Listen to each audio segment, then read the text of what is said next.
Deuxième thématique d'histoire, l'apprentissage de la vie politique et l'affirmation d'une culture républicaine au XIXe siècle.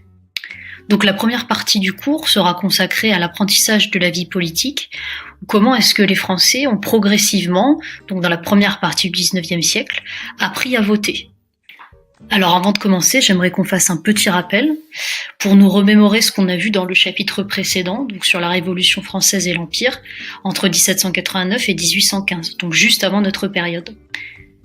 Alors rappelez-vous, en 1789, c'est l'année durant laquelle le dernier roi absolu, Louis XVI, a d'abord dû partager son pouvoir avec une assemblée avant de tenter, 2 ans après, de fuir à l'étranger et finalement être guillotiné en janvier 1793.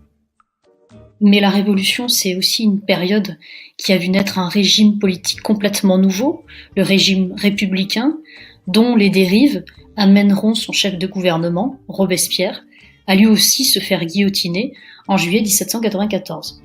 Et enfin, la Révolution, c'est surtout une période qui a porté au pouvoir un homme, Bonaparte, qui grâce à ses victoires et sa popularité, deviendra empereur en 1804 et dominera l'Europe jusqu'en 1814, date à laquelle il abdique une première fois, avant de tenter de reprendre le pouvoir en 1815, ce qu'il réussira, mais seulement pour 100 jours. Donc concrètement, quelle est la situation de la France en 1815 ? Alors les frontières du pays sont ramenées à celles de 1791 et les vainqueurs de Bonaparte, donc à savoir la Prusse, l'Autriche et la Russie, étendent leur propre territoire. Mais nous, la question qui nous intéresse dans ce chapitre, c'est qui est-ce qui va prendre la succession du célèbre empereur et arriver à diriger un pays divisé et affaibli par plusieurs années de guerre.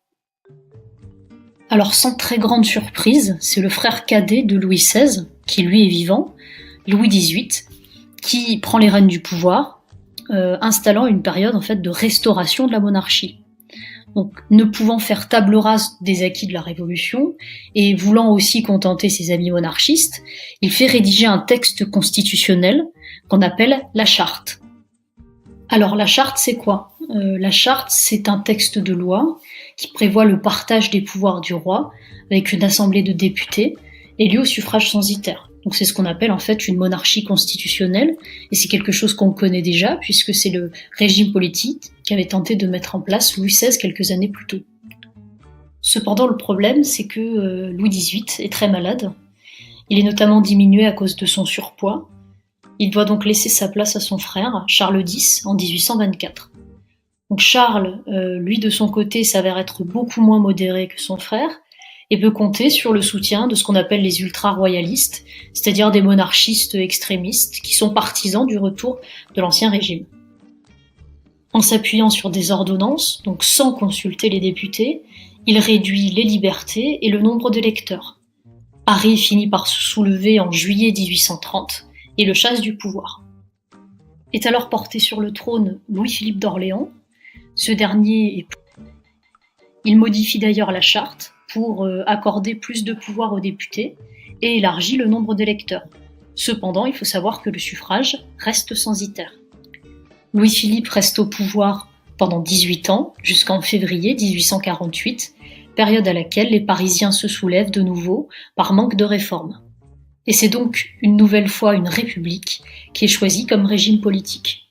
Mais celle-ci durera encore moins longtemps que la première, entre 1848 et 1851, soit seulement 3 ans, mais elle aura en fait le mérite de réinstaurer le suffrage universel masculin, timidement expérimenté pendant la Révolution, et rétablit certaines libertés, comme la liberté de la presse, de réunion ou d'association. Et c'est pendant cette Seconde République que la première élection présidentielle est organisée en décembre 1848. Et chose assez inattendue, c'est le neveu de Bonaparte, Louis-Napoléon Bonaparte, qui devient premier président de la République. Alors dans un premier temps, ce dernier rétablit vite le suffrage censitaire, et comme son oncle 52 ans plus tôt, fait un coup d'État le 2 décembre 1851. Il rétablit alors le suffrage universel masculin pour faire passer ses décisions par l'intermédiaire d'un plébiscite. Alors un plébiscite, c'est quoi ? C'est un vote où il faut répondre oui ou non à une question qui est posée. C'est ainsi qu'il rétablit l'Empire et prend le nom de Napoléon III. Son règne sera marqué par la censure Et même si les députés sont élus au suffrage universel, leur pouvoir demeure limité. Finalement, en 1870, la France est menacée par son puissant voisin allemand, qui est devenu un empire. Après plusieurs défaites, Napoléon III finit par capituler en septembre 1870, et 2 jours plus tard, la Troisième République est proclamée, qui, elle, perdurera donc jusqu'à la Seconde Guerre mondiale.